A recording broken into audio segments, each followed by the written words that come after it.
Happy Tulip Tuesday.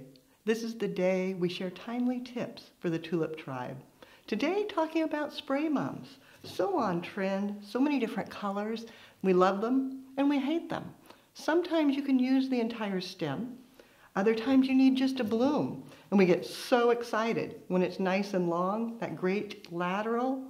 But how often the laterals are actually very short, just little tiny baby things, and they end up in the garbage.